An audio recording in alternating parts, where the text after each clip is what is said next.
Oke, Assalamualaikum warahmatullahi wabarakatuh.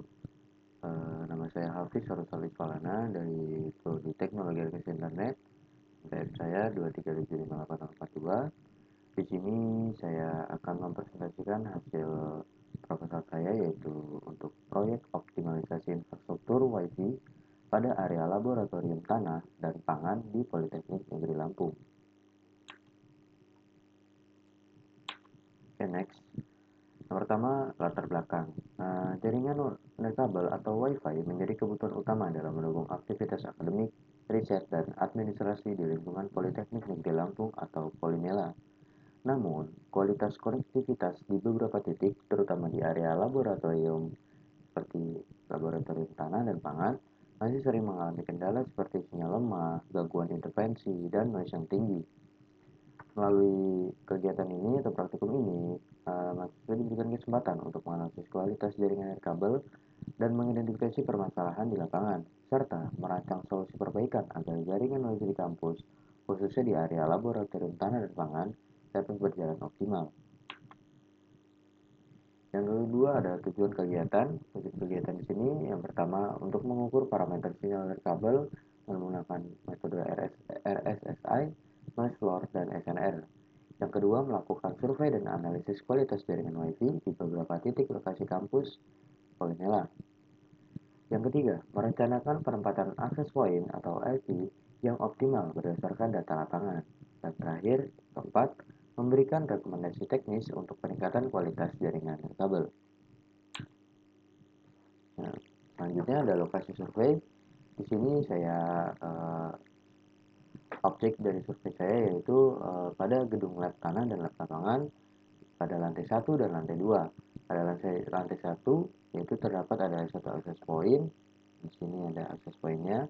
Dan untuk lantai 2 terdapat dua akses point. Nah, ini ada dua akses point seperti ini. Nah, saya berikut gambar dan sini ada dengan lokasinya. Saya tesnya di sini akses pointnya 2 dan di point 1. Di lab tanah ada 2, di lantai 1 ada lapangan, di sini ada satu akses point. Oke. Selanjutnya ada metodologi kegiatan. Yang pertama ada survei lokasi. Pada survei lokasi di sini saya melakukan observasi dan pembuatan data lokasi laboratorium dan penempatan AP. Yang kedua ada pengukuran parameter sinyal, yaitu saya menggunakan pengukuran RSI, noise floor, dan SNR menggunakan aplikasi WiFi Analyzer di Android dan NetSpot di laptop di beberapa titik. Yang ketiga ada wawancara pengguna. Di sini saya melakukan wawancara dengan mahasiswa di area laboratorium tersebut. Saya menggali informasi pengalaman pengguna terhadap akses WiFi di area laboratorium tersebut. Yang keempat ada analisis data, yaitu menganalisis hasil pengukuran dan wawancara untuk mengidentifikasi masalah.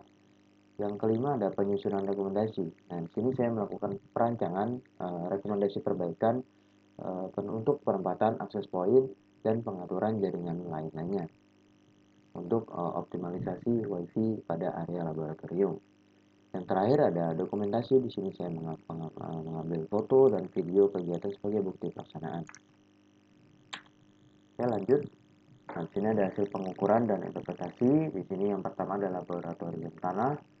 Saya melakukan hasil pengukurannya di lantai 2, itu di lab atas. Di sini dengan parameter SSI-nya nilainya min 76 dBm dengan interpretasinya yaitu lemah mendekati batas minimum disable. Yang kedua ada noise floor. Di sini nilainya min 85 dBm. Nah, di sini cukup bersih ya. Baik. Yang ketiga ada SNR 9 dBm, yaitu sangat rendah kemungkinan sinyal tidak stabil nih, rawan gangguan. Di sini kita bisa lihat di sini ada hasil pengukurannya. Untuk di NetSpot sendiri saya lupa untuk melakukan screenshot, tapi hampir sama lah hasilnya seperti yang ada di WiFi Analyzer yang saya gunakan di Android saya. Yang kedua adalah laboratorium broadcasting. Di sini untuk laboratorium broadcasting itu dia ada di lantai 2, hampir sama di lantai tanah, dia bersebelahan. Nah, sini dia hampir sama sih sebenarnya untuk RTI-nya, noise floor-nya, Ini min 72, di sini cukup lemah, ini kurang baik ya untuk dBm-nya 76, terlalu dekat dengan RSI. Yang ketiga SNR 4 dB. Nah, ini sangat buruk nih untuk sinyal, hampir tidak bisa dibedakan dari noise. Nah, ini untuk pengukurannya menggunakan wave analyzer. Dan terakhir di sini ada laboratorium tanah. Nah, ini di lantai 1. Nah, untuk di lantai 1 sendiri kita mendapatkan hasil pengukurannya dari RSI-nya sendiri dengan nilai min 55 dBm, yaitu sangat baik nih, sinyal kuat lah, lumayan untuk di lantai 1. Yang kedua ada noise floor-nya di sini 59. Nah, sini untuk noise-nya terlalu tinggi ya. Yang ketiga ada SNR. Nah, ini hampir sama kayak tadi lantai 2 di laboratorium broadcasting 4 dB, di sini sangat rendah. Nah, sini banyak sinyal yang sangat terganggu. Oke. Nah, di sini saya melakukan wawancara pengguna di area tersebut. Sini saya melakukan wawancaranya itu di lantai atas ya, di lantai 2 di dekat uh, kelas pariwisata. Nah, di sini saya melakukan wawancara dengan anak pariwisata. Nah, sini untuk apa aja sih yang dikeluhkan dari mahasiswa tersebut. Yang pertama ada koneksi wifi sering putus di lantai 2. Nah, terus yang kedua kecepatannya lambat terutama saat ramai. Dan tiga, akses point terlalu banyak namun tidak merata penyebarannya. Sebenarnya untuk akses point terlalu banyak sih ini sih. Di saya melakukan observasi itu, survei itu ada 3 akses point saja. Nah, untuk ya sebenarnya di kelas ada 2, ada 1, cuman dia nggak terpengaruh karena saya melakukan surveinya hanya di lorongnya saja. Nah, sini ada penggunaan HP yang terlalu berdekatan menyebabkan interferensi. Nah, ini betul, HP-nya sangat ada dekat sih, dekat. Oke, selanjutnya ada rekomendasi perbaikan. Nah, untuk sini yang pertama ada penempatan akses point pada lantai 2 perlu diperluas lagi dan disesuaikan dengan kebutuhan coverage. Hindari penempatan terlalu dekat antara HP untuk mengurangi intervensi. Nah, di sini untuk sebelum perbaikan, nah dia agak sangat berdekatan. Nah, saya coba untuk editnya lagi, saya agak jauhi lagi. Yang kedua ada perlu dilakukan penyesuaian kanal frekuensi atau channel antar AP agar tidak saling bertabrakan. Nah, saya sering kemarin untuk hasil surveinya, hasil eh, pengukurannya, saya lihat channelnya itu hampir sama semua di area tersebut. Makanya saya rekomendasikan untuk setiap AP itu berbeda-beda channel agar dia tidak bertabrakan. Selanjutnya yang ketiga, sini perlu di lantai 1 menambahkan akses point di area lantai 1 dengan mesh tinggi, namun pastikan lingkungan sekitar tidak menambah gangguan. Nah, sini kita menambahkan AP. Selanjutnya yang terakhir, lakukan pemantauan periode sinyal dan noise floor secara rutin untuk menjaga kestabilan jaringan. Nah, itu untuk rekomendasi perbaikan saya. Nah, untuk rekomendasi, nah sini saya akan melakukan uh, untuk ininya, untuk di desain unifinya kita ganti dulu ya. Nah, ini unifinya sendiri, ini yang masih yang lama ya, yang belum diperbaikan. Nah, saya di sini akan, nah saya ingin akses pointnya itu agak di pojok aja sih untuk ininya. Ini juga agak di pojoknya agak berjauhan. Nah, ini perlu ada penambahan ya. Terus kita duplikat dulu. Oh, sorry. Waduh, internetnya udah kurang stabil juga di kosan saya.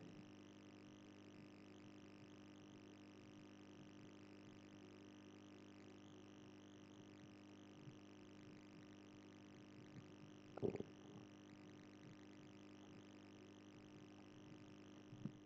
oke, bentar, agak lama untuk menunggu. Sorry.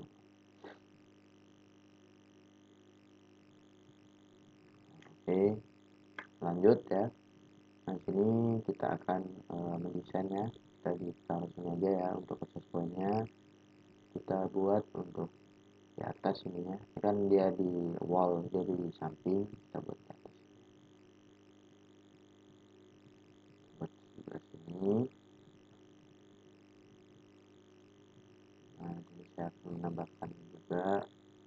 Nah di sebelah sini karena ada kaca ya, kaca karena tidak terlalu menghalangi sih. Kita klik sini,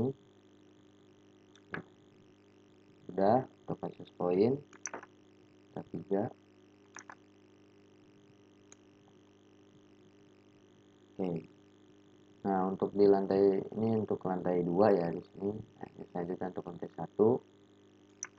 Untuk lantai 1 di sini tadi perlu adanya perbaikan ya.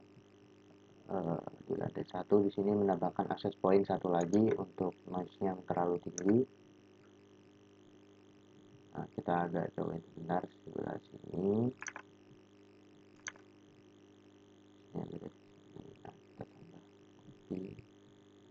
Nah, saya akan menambahnya di sini.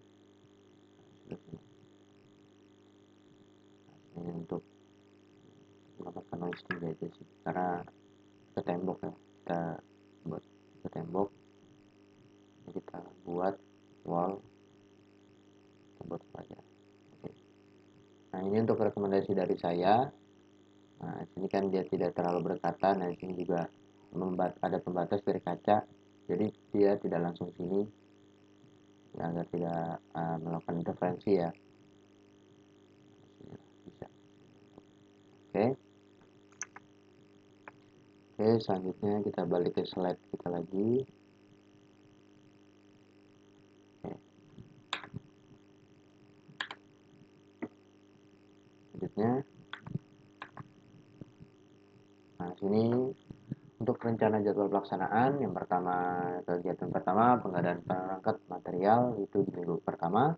Yang kedua ada survei final titik pemasangan yaitu minggu kedua, penarikan jalur kabel lagi itu di minggu pertama, dan selanjutnya pemasangan fisik perangkat itu di minggu kedua, konfigurasi sistem dan optimasi perangkat dan lain-lainnya itu di minggu kedua, pengujian selanjutnya di pengujian jangkauan yang performa itu di minggu kedua juga, dan pelaporan dan serah terima proyek di minggu kedua. Jadi kita melakukan pelaksanaan itu selama 2 minggu. Oke, lanjut. Nah, di sini untuk rancangan anggaran biayanya, saya lihat di sini RAB-nya agak memang terlalu besar karena alatnya sendiri. Untuk ini yang pertama, saya menggunakan alat yaitu untuk access point-nya itu Ubiquiti Unify U7 Pro. Kenapa saya memilih ini? Karena U7 Pro ini dia lebih apa ya, lebih jangkauannya lebih luas juga, sama lebih fiturnya lebih banyak juga ya. Nah itu untuk alasannya untuk saya memilih perangkat Ubiquiti Unify U7 Pro. Sini saya mengambil 5, volumenya 5, jumlahnya 5, satuan per unit dengan harga per satuannya 4.800.000. Dan sini bisa setiap waktu bisa naik ya, bisa 5 juta, bisa. Saya sini mendapatkan harga 4,8 ya, dengan jumlah semua total 24 juta.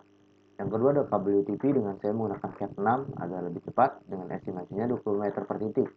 Saya di sini menggunakan 125 dengan satuan meter, harga satuannya itu 10.000 dengan jumlah 1.250.000. Yang ketiga ada konektor RJ45 dan material pendukung yaitu volume 1, volumenya 1 dengan satuan paket, harga satuannya 300.000 dan jumlahnya 300.000. Yang keempat, nah sini saya mengenakan cost untuk jasa instalasi fisik dan penarikan kabel yaitu volumenya 5, yaitu kita ambil per titik ya, berarti ada 5 titik dengan harga satunya 300. Kita kalikan dengan 300 kali 5 titik yaitu 1.500.000. Yang kelima ada jasa konfigurasi testing dan optimasi. Ini juga saya melakukan memberikan jasa untuk host yaitu dengan format satu paket, itu per paketnya itu 800.000 tuh untuk semuanya itu udah kita iniin, jumlahnya 800.000. Dan biaya tak terduga dengan saya mengambil 10%-nya yaitu dengan 2.785.000 untuk dana backup yang jumlah 2.785.000, dan seluruh total jumlah yaitu 30.635.000. Oke. Selanjutnya, oke, terakhir untuk rekomendasi perbaikan untuk rekomendasi perbaikan di sini untuk hasil yang diharapkannya yaitu tersedianya data real terkait kualitas sinyal nirkabel dari label kembali nyala, yaitu kedua identifikasi titik rawan gangguan atau sinyal lemah, rekomendasi teknis penempatan aplikasi untuk meningkatkan cangkupan dan kualitas jaringan, yang terakhir meningkatkan stabilitas dan kenyamanan akses jaringan WiFi bagi sivitas akademik di area laboratorium, khususnya di Politeknik Tinggi Lampung. Sekian dari saya, mohon maaf bila ada kesalahan. Ampun. Wabillahi taufiq walhidayah. Wassalamualaikum warahmatullahi wabarakatuh.